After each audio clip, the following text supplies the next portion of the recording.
بسم اللہ الرحمن الرحیم۔ السلام علیکم، میں ہوں شفقت علی۔ آج کی اس ویڈیو میں ہم بات کریں گے پاکستان کی خارجہ پالیسی میں ایک اہم شفٹ۔ گزشتہ روز وزیر خارجہ شاہ محمود قریشی نے ایک بیان دیا کہ آج کے اس اہم دن کے موقع پر ہم یہ توقع کر رہے تھے کہ ایک جانب پاکستان مقبوضہ کشمیر کی آئینی حیثیت اور تاریخ کے طویل ترین انسانی لاک ڈاؤن کے خلاف یوم استحصال منا رہا ہے۔ اس اہم گھڑی پر، اس اہم موقع پر او آئی سی کی جانب سے ہمیں یہ توقع تھی کہ او آئی سی اپنا وزراء خارجہ یا کم از کم مقبوضہ کشمیر کے مسئلے سے متعلق جو ایک خصوصی ڈیسک ہے اس کا اجلاس طلب کرے گی، لیکن او آئی سی کی جانب سے ایسا کوئی اجلاس طلب نہیں کیا گیا۔ پاکستان اس تمام تر صورتحال سے بے حد افسردہ اور بے حد مایوس ہے، اور پاکستان اگر او آئی سی مزید کشمیر کے مسئلے پر اقدامات نہیں کرتی تو پاکستان کے پاس یہ آپشن موجود ہے کہ او آئی سی کے ہی دیگر اسلامی ممالک جو کشمیر کے مسئلے پر پاکستان کے ساتھ کھڑے ہیں ان کا ایک الگ اجلاس بلا کر ایک اعلامیہ جاری کروایا جائے۔ اس کے ساتھ ساتھ یہ میجر پالیسی شفٹ پاکستان کی خارجہ پالیسی میں کیوں آیا، اس پر بھی تھوڑا سا ہم بات کریں گے۔ اس سے پہلے میں اس تمام تر سیناریو کا تھوڑا سا بیک گراؤنڈ آپ کو بتا دوں کہ 5 اگست جب پاکستان یوم استحصال منا رہا تھا، عالمی سطح کے اوپر پاکستان کے اتحادی خصوصاً چین، انڈونیشیا، انہوں نے پاکستان کا ساتھ نہیں چھوڑا۔ سلامتی کونسل کا ایک خصوصی اجلاس بلایا گیا، اس خصوصی اجلاس میں بھارت کی مذمت کی گئی چین کی جانب سے۔ اس کے ساتھ ساتھ 5 اگست کا اقدام مسترد کیا گیا اور یہ مطالبہ کیا گیا کہ کشمیر کا مسئلہ سلامتی کونسل کی قراردادوں کے مطابق حل کیا جائے۔ اب جو خصوصاً سعودی عرب کا رویہ پاکستان کے ساتھ، سعودی عرب ہر مشکل موقع پر پاکستان کو بلیک میل کرنے کی کوشش کرتا ہے۔ سعودی عرب کی آئے روز کی بلیک میلنگ سے تنگ آ کر پاکستان نے اب یہ فیصلہ کیا ہے کہ پاکستان اپنی خارجہ پالیسی کے تمام تر آپشنز، تمام تر کارڈز کو اپنے قومی مفاد میں استعمال کرے گا۔ جس وقت وزیر اعظم عمران خان کی حکومت اقتدار میں آئی اس وقت پاکستان ایک بڑے اکنامک کرائسس سے گزر رہا تھا، آئی ایم ایف کے ساتھ بھی مذاکرات چل رہے تھے، پاکستان قریباً دیوالیہ ہونے کے قریب تھا۔ اس وقت پاکستان اور سعودی عرب کے مابین $6.2 ارب کا ایک معاہدہ ہوا، جس کی روح سے سعودی عرب نے پاکستان کو $3 ارب نقد امداد دی، اس کے ساتھ ساتھ $3.2 ارب کا ادھار تیل کا معاہدہ تھا۔ اس معاہدے کے تناظر میں پاکستان نے اس ہفتے ایک بڑا فیصلہ یہ لیا ہے کہ سعودی عرب کے ان $3 ارب میں سے $1 ارب سعودی عرب کو واپس لوٹا دیے گئے ہیں۔ اس $1 ارب کے قرضے کو لوٹانے میں چین نے پاکستان کی مدد کی۔ چین کی مدد سے یہ $1 ارب سعودی عرب کو واپس دیے گئے، اور یہ توقع کی جا رہی ہے کہ آئندہ چند ہفتوں کے دوران سعودی عرب کو مزید $2 ارب واپس کر دیے جائیں گے۔ اس حوالے سے 2 رائے میڈیا کے اوپر گردش کر رہی ہیں۔ ایکسپریس ٹریبیون کی یہ سٹوری تھی، ایکسپریس ٹریبیون نے یہ سٹوری بریک کی، انہوں نے پاکستان کی وزارت خزانہ اور اسٹیٹ بینک سے بھی اس حوالے سے موقف لیا۔ ایکسپریس ٹریبیون کی سٹوری کے مطابق پاکستان موجودہ کووڈ-19 کی صورتحال اور اکنامک کرائسس کی وجہ سے بے حد معاشی دباؤ میں ہے۔ پاکستان کو یہ خدشہ تھا کہ اس مشکل صورتحال میں سعودی عرب کی جانب سے ایک مرتبہ پھر پاکستان کو بلیک میل کیا جا سکتا ہے۔ مشرق وسطیٰ کی صورتحال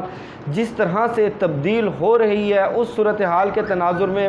پاکستان کو یہ خدشہ تھا کہ کہیں ہمارے اوپر سعودیہ کی جانب سے اتنا دباؤ نہ آ جائے کہ جو پاکستان کے لیے برداشت کرنا یا انکار کرنا پاکستان کے لیے بے حد مشکل ہو۔ ایک تو یہ صورتحال تھی، دوسری جانب یہ خدشہ بھی تھا کہ کہیں اس مشکل معاشی دباؤ کے دور میں پاکستان سے وہ $3 ارب اچانک واپس نہ مانگ لیے جائیں۔ اس کے ساتھ ساتھ دوسری رائے جس کا میں نے پہلے اپنی ویڈیو میں ذکر کیا کہ پاکستان مایوس ہو چکا ہے سعودی عرب اور دیگر خلیجی ممالک سے، اس کے ساتھ ساتھ مشرق وسطیٰ کی صورتحال جس طرح سے تبدیل ہو رہی ہے۔ گزشتہ 1 مہینے کے اندر ایران میں جو پرسرار آتش زدگی کے واقعات اور جو بلاسٹ سامنے آئے ہیں ان کو سائبر اٹیک سے جوڑا جا رہا ہے۔ اس کے ساتھ ساتھ بیروت کے اندر جو 2 روز قبل ایک بڑا بلاسٹ دیکھنے میں آیا، بیروت کے بعد عراق کے شہر نجف میں ہی اس طرح کی آتش زدگی اور بلاسٹ کے واقعات سامنے آئے ہیں۔ اس کے ساتھ ساتھ UAE کی ریاست عجمان کے اندر بھی ایسا ہی ایک بلاسٹ اور ایک آتش زدگی کا بڑا واقعہ سامنے آیا۔ یہ جو تمام تر صورتحال ہے، اس حوالے سے آج صدر ڈونلڈ ٹرمپ نے بھی ایک بیان جاری کیا ہے کہ میرے فوجی مشیر اور میرے قابل جرنیلوں نے مجھے یہ بریفنگ دی ہے کہ بیروت کے اندر ہونے والا جو دھماکہ تھا، جس کو ایک حادثاتی آتش زدگی کا واقعہ قرار دیا جا رہا ہے، وہ ایک حادثہ نہیں تھا بلکہ وہ ایک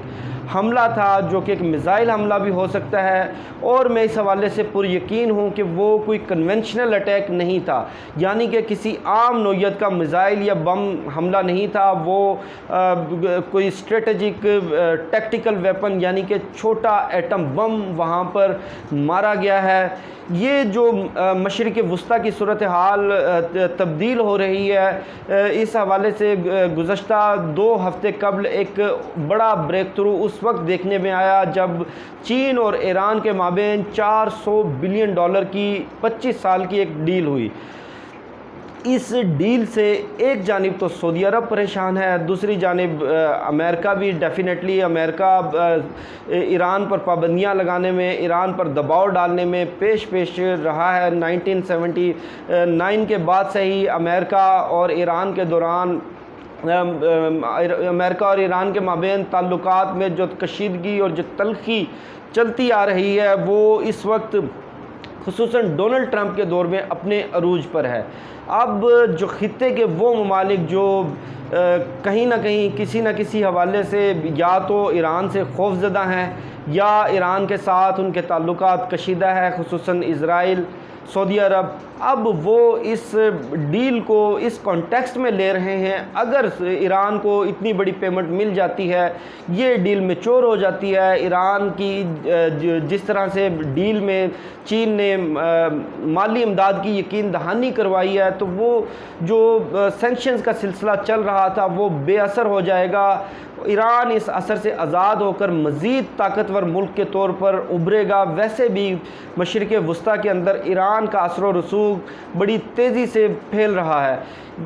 اس ڈیل پر سب سے زیادہ تحفظات اسرائیل اور سعودی عرب کے تھے۔ اب مشرق وسطیٰ کے اندر یہ جو پرسرار آتش زدگی اور دھماکوں کا جو سلسلہ شروع ہوا ہے، اس کو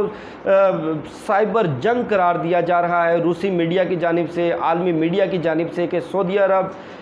ایران اور اسرائیل کے مابین یہ کسی طرح کی یا تو پراکسی وار چل رہی ہے یا سائبر اٹیکس کا سلسلہ چل رہا ہے۔ اب اس خطے میں خصوصاً مشرق وسطیٰ میں جو طاقت کا توازن تبدیل ہو رہا تھا، اور جنوبی ایشیا کے اندر جس طرح سے چین بھارت کو مکمل طور پر گھیر چکا ہے، اس تمام تر تناظر کے اندر پاکستان کے پاس ایک بہترین موقع تھا کہ وہ اپنے کارڈز بڑی ذہانت اور ہوشیاری سے کھیلے، جو کہ پاکستان نے اب کھیل دیے ہیں۔ اب لگتا یہ ہے کہ کشمیر کے معاملے پر پاکستان سعودی عرب اور